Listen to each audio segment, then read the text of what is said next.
मला सिरियल मधून काढलं. का? भाई लव यू. तू नको रडू भाई. मी रडत नाहीये. भाई आय लव्ह यू. होता हा प्रँक. कळलं? मला इकडे टेन्शन होतं. हॅलो, हाय, नमस्कार. मी संचित चौधरी, म्हणजेच मी जिंकून घेईन सर या मालिकेतील अनिकेत. संचित, पहिले तर स्वागत आहे तुझं स्टार मीडिया मराठीमध्ये. पुन्हा एक नवीन मालिका आणि नवीन कॅरेक्टर. पहिले तर अभिनंदन तुझं. थँक्यू काय सो सांगशील मच. की हे कॅरेक्टर कसं आहे आणि लोकांपर्यंत पोचतं तर आहे, पण तुला प्रेम कसं पोचतंय? सो अनिकेत राजगुरू असं माझं एक कॅरेक्टर आहे. म्हणजे या कॅरेक्टरचे घरातला दुसऱ्या नंबरचा भाऊ आहे, एक मोठा भाऊ आहे आणि एक लहान बहीण आहे त्याला. लहानपणीच त्याचे आई वडील गेलेत कार ॲक्सिडेंटमध्ये, आणि जो काय तो मोठा झाला आहे तो त्याच्या बाई बरोबर, मोठ्या भावाबरोबर आणि लहान बहिणीबरोबर झाला आहे. आणि त्यांच्या घरात एक माई म्हणून असं एक व्यक्ती आहे जी त्याच्यासाठी आईसारखीच आहे. आईसारखंच तिने त्यांना वाढवले, आणि तो बरीच वर्ष बाहेर होता, शिकून आलाय जस्ट इंडियामध्ये, आणि आता इव्हेंच्युअली त्यांच्या घरी जी शिक्षण संस्था आहे ती तो जॉईन करणार आहे त्यांच्याबरोबर. खूप शिकून वगैरे आलाय, कुठल्या तरी मोठ्या MNC मध्ये तो काम करू शकला असता, जॉब करू शकला असता, पण त्याने घरच्या त्या संस्थेत काम करायचं ठरवलं. बिकॉज तो तेवढ्या त्याच्या कल्चरला घेऊन आणि फॅमिलीला घेऊन तेवढा ग्राउंडेड आणि रुटेड आहे. सो खूपच असा पॉइज्ड आणि असा खूपच मॅच्युअर कॅरेक्टर आहे. सेम टाइमला खूप मस्ती पण करतो, सगळ्यांना खूप फन लव्हिंग, सगळ्यांना खूप घेऊन सगळ्यांबरोबर मिसळून असा राहतो. पण सेम टाइमला तो खूप मॅच्युअर आहे, खूप शार्प आहे, खूप हुशार आहे त्याच्या कामात. डिसिजन मेकिंग खूप स्ट्रॉंग आहे त्याचं. सो ऑल टुगेदर असं जरा एक थोडंसं खूपच स्टायलाइज आणि खूपच असं पॉइज्ड कॅरेक्टर आहे. सो करायला मजा येते. तर संचित, वेगवेगळ्या कॅरेक्टरमध्ये लोकांनी तुला पाहिलंय आणि खूप सुंदर सुंदर कॅरेक्टर तू केलेले आहेस. हे कॅरेक्टर किती वेगळं आहे आणि संचितला याच्यामधलं काय आवडलंय? फर्स्ट ऑफ ऑल वेगळं आपण हेच म्हणू शकतो की तो थोडा मेच्युअर आहे. म्हणजे त्याचं एज जरी आता कमी असलं, तो अराउंड 25-26 असेल, पण बिकॉज आई वडील लहानपणी गेले होते आणि नंतर बरीच वर्ष बाहेर होता, खूप जग बघितलंय, वेगवेगळ्या कंट्रीजमधले त्याचे फ्रेंड्स आहेत, त्याच्यामुळे एक वेगळीच मेच्युरिटी आणि वेगळं नॉलेज आहे त्याच्याकडे. पण त्याचं बॅगेज कधीच तो घेऊन चालत नाही. तो नेहमी ग्राउंडेड असतो, खूप हंबल असतो. तर हे नेहमी मला म्हणजे आज त्याच्या इथे फॅमिलीमध्ये, त्याच्या ऑफिसमध्ये त्याचा मोठा भाऊ खूप वर्षांपासून त्याचं सगळं ऑफिस वगैरे सगळं सांभाळतोय, पण स्टील हा आल्यानंतर जे काही टेक ओव्हर करतो खूप शार्पली करतो. पण कधीच कोणाला असं घालून पाडून ते सगळं तो करत नाही. तो खूपच स्मार्टली, खूपच हंबल राहून आणि खूपच सगळ्यांना घेऊन ते सगळं पुढे घेऊन जातो. सो ह्या सगळ्या गोष्टी, ह्या सगळ्या मॅनरिझम्स कुठेतरी छोट्या छोट्या छोट्या छोट्या कॅरी करून हे सगळं पोर्ट्रे करायला पाहिजे. आणि त्याचं जे छवी बरोबरचं जे कॉम्बिनेशन आणि त्याचं जे ट्युनिंग आहे किंवा त्यांची जी काही केमिस्ट्री आहे, ती पर्सनली संचित म्हणून मला परफॉर्म करायला खूप मजा येतं. त्याच्यामध्ये जे काही न्युअन्सेस असतात, छोट्या मोठ्या इन बिटवीन आम्ही ज्या गोष्टी डेव्हलप करतो, त्या गोष्टी करायला मला ॲज अन ॲक्टर मी खूप जास्त एन्जॉय करतो. तसे सीन. बरं, मालिकेमध्ये छवी दाखवले, चुलबुली दाखवले आणि तुझ्यासोबत असते ती. सो काय सांगशील तिच्याबद्दल? आणि दोघांची जोडी तर प्रेक्षकांना तर आवडतेच आहे. सो बिहाइंड कॅमेरा कसं रिलेशन आहे तुमचं?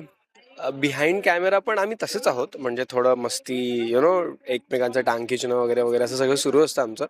पण जान्हवी तशी नाही आहे. छवी कशी अशी जान्हवी खूप अशी कंपोज्ड, खूपच शांत अशी आहे. ती अशी तेवढी छवीसारखी क्रेझी आणि लाऊड नाही आहे. शी इज व्हेरी हंबल आणि अशी सगळं. पण आता मी मस्ती करतो तर मग तिचं पण रिवर्टमध्ये थोडंसं असं काहीतरी सुरू असतं तिच्याबरोबर. पण ऑल टुगेदर आमचं छान जमतं, काम पण खूप छान आणि असं खूप डेडिकेटेडली आणि खूपच व्यवस्थित करते. सो या आम्ही मज्जा करतो. आणि आता इकडे तिकडनं चालली आहे ती, आता तिचं लक्ष नाही. सो छान छान मज्जा करतो आम्ही, आणि मस्त आहे. म्हणजे आमची ट्युनिंग ऑफ स्क्रीन पण तशीच आहे. आम्ही सतत भांडत असतो आणि सतत मस्तीच करत असतो. बरं, लग्नाचा माहोल सुरू आहे. लग्नावरती बरेच प्रश्न आपले झालेले आहेत याच्या आधी सुद्धा.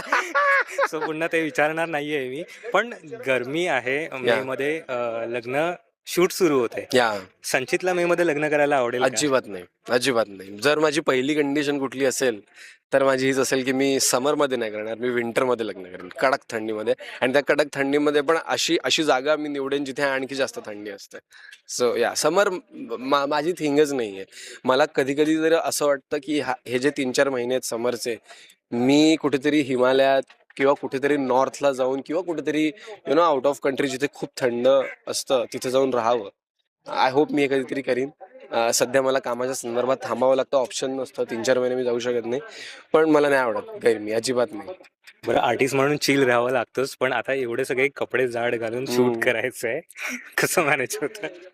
यार आहे थोडं डिफिकल्ट तर आहे, पण समाव आमचा क्रू खूप छान आहे. आमचे डिरेक्टर्स आणि बाकी प्रोडक्शन जे आहे ते फारच कन्सिडर करतात या सगळ्या गोष्टी, आणि त्यांना कळतं की हे सगळे कपडे घालून एवढ्या उन्हात किंवा कुठे पण एवढ्या लाईट्स पुढे जेव्हा आम्ही शूट करतो आम्हाला त्रास होतो. हे सगळं ते कन्सिडर करून आम्हाला इन बिटवीन तसा वेळ पण देतात. आमचा फ्लोअर पण, आमचे जे साऊंड दादा आहे, आम्हाला एसी बंद करायला लावत नाही. आमचा फ्लोअर खूपच सुंदर फ्लोअर आहे. आमचे जितके पण डक्ट आहे सगळे ऑन असतात, ते कधीच बंद करायला लावत नाही. डायलॉग वगैरे बोलताना जनरली असं असतं शूटिंगमध्ये की आवाज येतो एसीचा किंवा कुठल्या तरी फॅनचा म्हणून आवाज ते बंद करायला लावतात सीन सुरू असताना, पण इथे असं नाहीये. आणि डिरेक्टर्स वगैरे पण खूप ते कन्सिडर करतात. काही घाम असला काही असला तर आम्हाला बसवतात, फॅन लावरे वगैरे वगैरे सगळी सुरू असतं. सो टीमवर्क आहे शेवटी. सो सगळ्यांकडनं ते येतं. सो आम्हाला पर्सनली असं फार एफर्ट नाही घ्यावे लागत त्यासाठी, येतं ते आमच्याकडे. बरं, नुकताच एक प्रोमो आउट झाला होता, त्याच्यामध्ये शांभवीचं लग्न आधी झालेलं दाखवलं होतं आणि ते तुम्ही रिव्हील करणार होतात. सो या लग्नामध्ये असं काही मिठाचा खडा पडणार आहे? 100% त्याच्या अराउंडच सगळा ड्रामा आहे आणि खूप काही घडणार आहे यामध्ये. फर्स्ट ऑफ ऑल मी छवीची साथ देतोय, हे खूप मोठी गोष्ट आहे की आतापर्यंत ती काही करत असली तरी माझा अपोज असायचा, पण यावेळेस फर्स्ट टाइम मी ती जे काही करत त्याच्यात मी तिची साथ देतोय. आणि शांभवीचं जे काही सत्य आहे ते आम्ही सगळ्यांपुढे आणतोय. मग आता लग्नात काय घडतं काय नाही, लग्न होणार आहे नाही होणार आहे, आम्ही काय ड्रामा क्रिएट करणार आहोत, ते सगळं बघण्यासाठी तुम्हाला ऑफकोर्स आमची मालिका बघावं लागेल. बरं, लग्नाचे असे जेव्हा एपिसोड येतात तेव्हा घरच्यांकडून असे काही कॉल येतात का परत एकदा, की काय आता मनावरती घे? नाही, त्यांचं सततच सुरू असतं ते. म्हणजे आम्ही जेव्हा पण कॉलवर बोलतो तेव्हा, म्हणजे एक 2-3 दिवसाला 4 दिवसाला जेव्हा पण कॉल होतो, जर अर्धा तासाचा कॉल असेल त्यातले 5 मिनिटं याच्यासाठी डेडिकेटेड फिक्स आहे ते. पण ठीक आहे, मी घेतोय मनावर. होपफुली लवकरच तुम्हाला न्यूज कळेल. तरी बिकॉज लग्न झालेला माणूस मला, म्हणजे मित्र तरी असं सजेस्ट नाही करत कधी, जेवढं मला माहिती की हा रे कर चांगलं वाटतं, असं कोणीच म्हणत नाही. ते तर म्हणतात की ठीक आहे बघ, ते हे म्हणतात की करावं लागणारच आहे, कधीतरी करावं लागणारच आहे. पण जितकं तुला स्ट्रेच करत असेल, तुला जोपर्यंत योग्य पार्टनर मिळत नाही, तुला घाई नको करू बेसिकली. आणि मटेरियलिस्टिक गोष्टींमध्ये जाऊन कधीच कुठलं डिसिजन किंवा पार्टनर निवडू नको. खूप फ्युचरिस्टिकली आणि खूप इमोशनल डिसिजन आहे ते. सो तशा हिशोबानेच तू घे. सगळ्याच पॉईंट ऑफ व्ह्यूने विचार कर आणि शांतपणे कर जे काही करायचंय. घरचे म्हणतात म्हणून किंवा आजूबाजूचे लोक म्हणतात म्हणून कुठलंच प्रेशर. असे मित्र माझे खूप भारी आहेत, त्यामुळे ते मला नेहमी खूपच त्यांच्या अनुभवाने खूपच छान सल्ले देतात. संचित, आम्हाला माहिती आहे की तू किती मस्तीखोर आहेस. सो आज तुझ्याबरोबर तुला एक प्रँक करायचा आहे. कोणाला तरी फोन करायचा आहे तुला, ओके. आणि समोरच्याला असं काहीतरी सांगायचं आहे की त्याला शॉक बसेल आणि तो तुला काहीतरी सल्ले देईल असं. सो कोणाला कॉल करू शकतोस तू? ओके. कोणी चालेल, म्हणजे आर्टिस्ट फ्रेंड किंवा असं कोणी. ओके. खूप मित्र आहेत, जस्ट लाईक तू. ओके. सो मी करण बेंद्रे म्हणून माझा फ्रेंड आहे. उचलला पाहिजे फोन त्याने, शूट मध्ये असेल तो आज पण, आहे गेस. बोल भाई. कामात आहेस का? नाही, बोल ना. कामात नाही ना, घरी आहे का? शूट वर आहे? हा, घरी आहे. ऐक ना, हा. मला सिरियल मधून काढलं. का? माहित नाही, काही आता जस्ट कॉल झाला असा की फोन आला मला, आणि त्यांचं असं म्हणणं आहे की मनवा मॅडम आणि सगळ्या चॅनलने वगैरे काहीतरी डिसिजन घेतलंय की त्यांना असं वाटतंय की काही कॅरेक्टरमध्ये खूप प्रॉब्लेम्स आहे, आणि आता एवढे 40 एपिसोड वगैरे झाले तरी ते काय ऍप्ट होत नाहीये म्हणून. तर तुला रिप्लेस करतील वगैरे. तर आता एक 2-3 दिवसाचं असेल, काहीतरी क्लोजर देणार माझ्या कॅरेक्टरला. मी परत जातोय US ला वगैरे असं काहीतरी, आणि संपवतील कदाचित. तुझं कॅरेक्टर? हो. मग माहित नाही हिरोचं काय करणार तर. तू आता आहेस कुठं? सेट वरच आहे, आताच सांगितलं मला. सो माहिती नाही, आता काय कळत नव्हतं, तुला फोन केला. काय रिझन वगैरे नाही दिलं? काय ऍक्ट होत नाहीये? काय त्यांच्या अकॉर्डिंग होत नाहीये? नाही, त्यांना असं वाटतं की नाही होत आहे कॅरेक्टर चांगलं वर.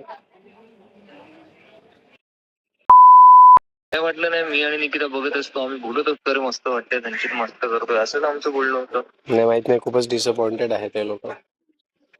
हं? हो. आता मी काय करू मला ते कळत नाही. म्हणजे मी अग्रेसिव्हली रिॲक्ट करू की शांतपणे कल्टी मारू?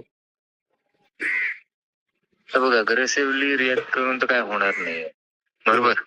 तो ऑप्शन करून काय होणार आहे? अग्रेसिव्हली रिॲक्ट करून काहीतरी होणार असेल, ठीक आहे. आता सगळ्यांनी डिसिजन घेतला, इथपर्यंत गोष्ट गेली, तर शांत राहा, काही करू नको. ऍटलीस्ट गोष्ट अजून वर्स नको व्हायला, बरोबर. तर आता काही रिॲक्टच करू नको, आपल्यातच राहा. कोणाची काय बोलू नको वाटल्यास किंवा काय, पण रिॲक्ट नको हो काहीच. आपल्यातच राहा. कारण आता त्यांनी डिसिजन घेतलाय, परस्पर घेतलाय, आपल्याला न सांगता घेतलाय. अग्रेसिव्ह होऊन काहीच होणार नाही, काहीच आउटपुट होणार नाही. आता अग्रेसिव्ह होऊन काहीच फायदा नाही. शांत राहा. हळूहळू आपल्याला बघ, आता कसं आहे, अचानक मलाही शॉक बसलाय, तुलाही शॉक बसलाय. आता ह्याच्यामध्ये बेस्ट आहे की शांत राहा, काहीच करू नको. हळूहळू क्लॅरिटी थोडी माइंड मध्ये येईल, का झालं असेल, परत कसं जातो झालं असेल, नागपूरला काय मी झालं. 2 दिवसांनी 3 दिवसांनी सोडतो मुंबई. मुझे अपने घर जाना है. नाही नाही नाही नाही, एवढं हे डिसिजन जा ना. नाही जातो मी, शेती करतो, जातो मी परत. हे बघ, जा 10 दिवस जरा राहा. नाही 10 दिवस नाही, मी रॅपअपच करतोय. साक्षीला दुसरं पीजी बघतो इकडे आणि मी निघतो. नाही थांबत. नाही ठीक आहे, आपण करू आता, विचार करू, आपण काय करायचं प्लॅन करू. कॅन्टीन मध्ये कुठला जॉब असेल का माझ्यासाठी? बाबांना विचारतो का? भाई होईल सगळं ठीक, आपल्याला हळूहळू क्लॅरिटी येईल, होईल. काही पण जॉब चालेल, छोटा मोठा आहे. तुला तर माहिती आहे स्वयंपाक येतो मला, चॉपिंग वॉपिंग काही पण. हॅलो, ऐकतोय मी भाई. हो नाही काही तर म्हण, तूही नाही ठेवू शकत का कामावर? नाही नाही असं नाही भाई, होईल, तू नको टेन्शन. मला असं वाटतंय काहीतरी जाऊ दे, ते आपल्याला अजून कळत नाहीये, काय क्लॅरिटी येईल. फक्त आता तू काय करू नको, माझ्याशी बोल, काय बोलायचं ते बोल. आपण तुझ्यासाठी आपण बघूया, आपण दोघं जेवण बनवायला लागूया. बरं मी काय म्हणलं, तुला जर त्यांनी माझ्या कॅरेक्टरसाठी विचारले रिप्लेसला तर करशील ना? नाही नाही भाई, अबे जेन्युइनली विचारतोय. नाही नाही नाही, ऐक मग, मला माहित आहे तू स्टारचा शो करतोय, कलर्स नाही करणार तू, पण तरी तुला काय करायचंय ते रिप्लेस करायचं, कोणाला करतो सोडून दे. तू विषयच नको विचार, तुझं काही कन्सर्न नाहीये. त्यांनी घेतलाय डिसिजन, त्यांचं कन्सर्न आहे. मला ठीक आहे, पण मला जास्त वेळ असं वाटतं की हे लोकही कामावर नाही ठेवत, तुला पण नाही ठेवायचंय कामावर, तर ठीक आहे, हरकत नाही. बहुत तेज हो रहा है. मी तुला ठेवतो ना भाई, मी तुला बाई ठेवतात ना, तसं मी तुला ठेवतो. तुला कळत नाही काय प्रॉब्लेम आहे आता माझा. जाऊ दे. कळतंय. नाही नाही, मला कळतंय भाई, मला कळतंय. मला खरंच, मला असं वाटतं तिकडे मी असतो तुला आता एक हक केलं असतं, तुला छान शांत केलं असतं. आता तिकडे नाही, मला त्याचं वाईट वाटतंय. आणि तुला अजून सीन्स करायचे असतील आय गेस दिवसभर, आता पुढे कंटिन्यू करायचं असेल ना, की झालं पॅकअप? रात्री होणार आहे भाई. लव यू, तू नको रडू भाई. मी रडत नाहीये हो जनाब, नाग रे जनाब, भाई I love you. I love you too Karan. खरंच मस्करी करतोय? मी एका इंटरव्ह्यू मध्ये आहे, त्यांनी मला म्हटलं तुझ्या कुठल्या तरी मित्राला फोन कर आणि त्याच्यावर प्रँक कर. दिस इज द एंड. तुझा फोन स्पीकरवर आहे. खराब झालं, तुझं डोकं खराब झालं सांगते. ते फालतू प्रँक होता. नेक्स्ट मी तुझा फोन नाही उचलणार. फालतू होता हा प्रँक, कळलं? मला इकडे टेन्शन असतं. तू येडा आहे काय? झाली, मला मज्जा आली. लव्ह यू ठेवला त्याने फोन. आता मला त्याला वेगळं कन्व्हिन्स करावं लागणार, तो अपसेट झाला असणार आमच्यावर. So thank you. जाता प्रेक्षकांना काय सांगशील? मी हेच सांगेन की आता आमच्या सिरियलमध्ये खूपच महत्वाचा टर्न ट्विस्ट येतोय, म्हणजे शांभवी सोबत दादाचं लग्न होणार आहे. सो आता ते त्याच्यामध्ये जे काही प्रॉब्लेम्स आहेत, छवी जे काही तिच्याबद्दल शोधून काढणार आहे, त्याच्यामुळे लग्न होणार नाही होणार, जे काही ड्रामा घडणार आहे ती घरी खरंच आमच्या घरातली सून म्हणून येणार आहे नाही येणार आहे, हे सगळं तुम्हाला फिगर आउट करायसाठी एकतर सिरियल बघायला लागेल. आणि महत्वाचं म्हणजे इथून पुढे इतका ड्रामा आहे, इतके ट्विस्ट आहे, इतका मसाला आहे. जर आतापर्यंत तुम्ही जे बिल्ड झालेलं सगळं बघितलं, सगळ्यांचे रिलेशन्स आणि कॅरेक्टर, आता खरी मजा सुरू होणार आहे सिरियलमध्ये. आणि आता खरा फ्लेवर येणार आहे आमच्या या मालिकेला. सो प्लीज तुम्ही आता अजिबात इथून पुढे मालिका बघायला मिस करू नका. आणि सर्वात महत्त्वाचं, आता आमची मालिका तुमच्यासाठी आणखी 15 मिनिटं आम्ही एक्सटेंड केली आहे. सो ती आता 7 ते 7:45 पर्यंत टेलिकास्ट होईल, एव्हरीडे होईल. आणि एव्हरीडे तर होतच होती. सो आणि काय हवं आहे, सो प्लीज बघत राहा. मी जिंकून घेईन सारं, दररोज संध्याकाळी 7 वाजता फक्त आपल्या कलर्स मराठीवर. आणि केव्हाही कधी जिओ हॉटस्टारवर.